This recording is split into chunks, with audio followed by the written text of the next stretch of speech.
Episode 12 of Ernie's Journey, Life in Kilmainham Jail. We're in January 1921. Well, where is Ernie and where has he been? So, Ernie was in Kilkenny. He was captured there. He took on an alias by the name of Bernard Stewart. He was transferred to Dublin Castle, where he was interrogated and tortured. He gave up no information.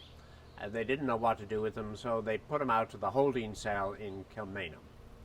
Now, Kilmainham Jail is very famous in Irish history. All of the greats of Irish history were sent there and suffered in various forms.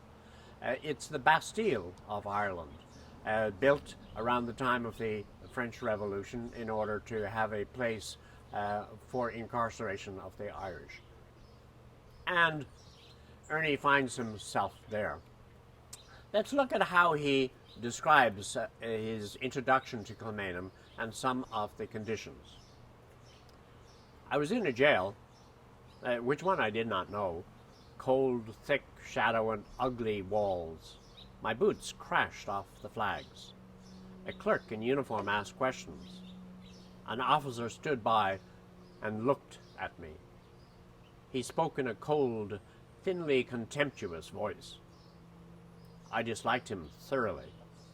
"Come to attention when the officer speaks to you," said the clerk. I did not move my feet or hands. "Am I to be treated as a soldier?" I asked. There was no reply. The jail was over 6 feet thick walls. The cell windows narrowed like a loophole. It was clogged with dust and high up.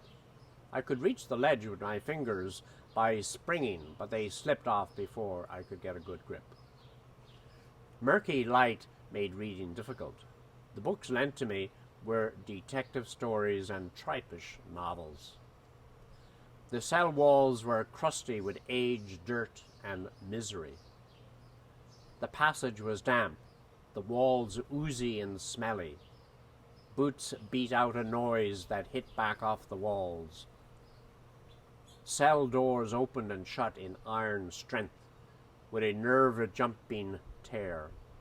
Jail was at first a half-world of bone-cold smells, muddy light, and crushing walls. I would stand up to yell with a high sustained note or sing songs. It was hard to throw myself mentally outside the walls and to think what the martial law area was doing, or what the changed winter was bringing to the land. Rain would pelt off the walls and swirl and scream. Both were cheerful sounds now. The itch spread. When I rubbed my skin, small swellings came. It was impossible to prevent myself from scratching. Now, that was the general condition in which Ernie found himself. But he was living with a great fear, a fear that he could be identified at any particular time. And there were two concerns, fear from outside disclosure and discovery by the British, as well as internal disclosure. The capture of my papers made the British more aware of my activities, but it also showed our determination and intention to make government in Ireland for them impossible. As a result, the following. 30th January 1921 to Lieutenant Colonel Beattie, Colonial Office, Whitehall. There is a notorious rebel and officer of the IRA who has been concerned in many attacks on barracks named E. Malley. He has a brother, I believe, named F. Frank Malley, 1st King's African Rifles, and his address is care of Chief Secretary Zomba Nyasaland, British Colonial Africa. Can you tell me anything about him, or would it be impossible to obtain any correspondence that he may have had from his rebel brother. E. Malley is on the run, and I am anxious to locate him. Yours sincerely, Colonel Police Advisor. Now, actually, Ernie was not on the run. He was Bernard Stewart, held in Kilmainham jail, and had already been in Dublin Castle, unbeknownst to the police advisor. Ernie was concerned, and he writes on, "Who had shoved the paper under my door? It came as a warning. My papers bore a geometrical pattern as a sign of ownership. I had conventional signs of my own, which I inserted in colored ink on my map. The notebooks contained abbreviation and code, especially where ranks of men or enemy strengths were mentioned. They would correspond with the maps and notebooks captured by the auxiliaries in Innersteig. In the intelligence room in the castle, now they might be reading over some of the captured papers. And I had seen my notebooks with Captain Hardy in Dublin Castle. My writing was distinctive in its illegibility. They would connect up the sets of information. Major King, who commanded the F Company of the auxiliaries, had been in charge of the raid. And so, you see, life was becoming great concern for Ernie. And he was living in this tension. And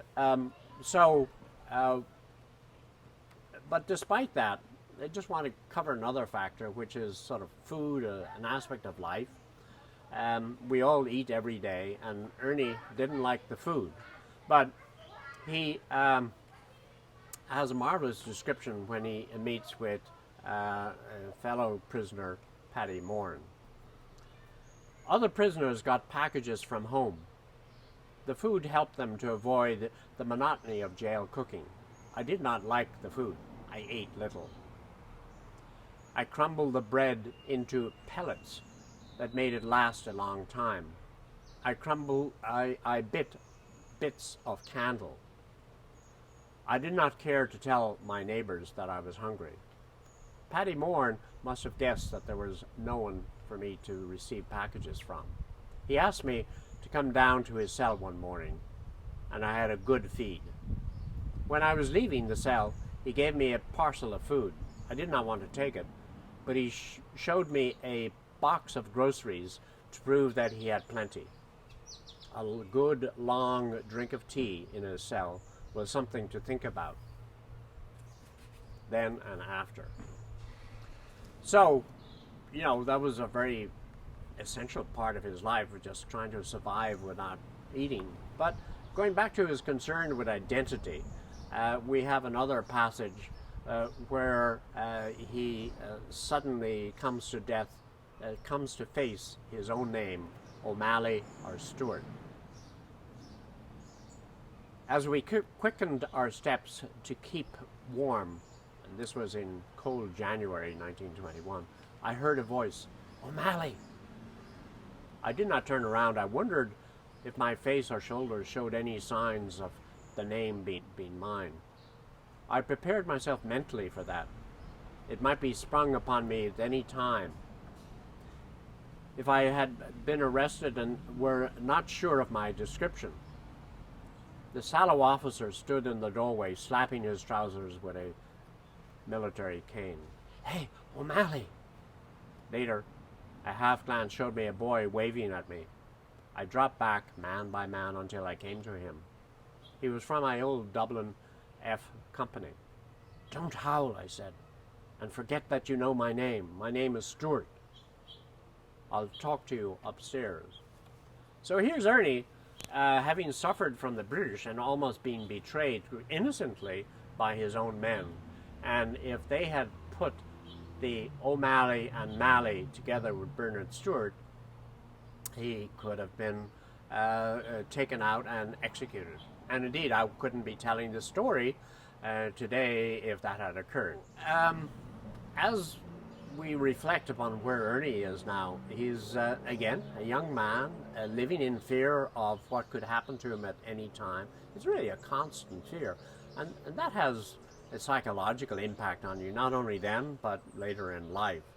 But he has the capacity to adjust. He doesn't adjust very well, in the sense he compromises by, or he fails to compromise because he doesn't eat the food. He never liked bad food throughout his life, and he wasn't going to eat bad food in jail.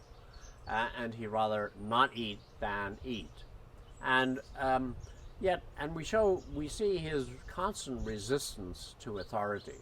I mean, this is a theme throughout his life and throughout organization. And we see his efforts to try to think about organizing. And this leads up to a very important impact, which we will talk next time about his dream for escape.